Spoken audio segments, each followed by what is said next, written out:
So today I'm going to teach you the basics when you first start Irish dance.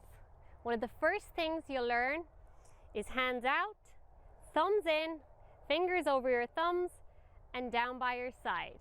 Irish dancers always dance with their hands by their side. Then we want to relax our shoulders, roll them back, and it's like this. After that, you're going to stand heel to heel, nice and turned out. Then we're going to bring our right foot up. Our right heel is going to touch our left toe. And we're going to keep that foot, both feet, still real turned out. So we'll just do that once more. Heel to heel and heel to toe. Heel to heel and heel to toe. Once we have that mastered, before any dancer starts to dance, we must point our toes. So you're going to bring your front leg out, which is your right foot.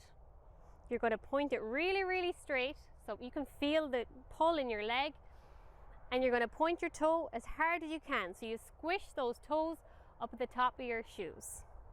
Back leg is still turned out, left leg facing left, knee is nice and straight.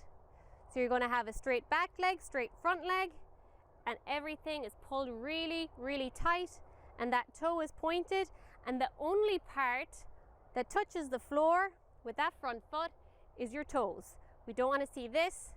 We want it nice and arched. So from the front, it's going to look nice and arched.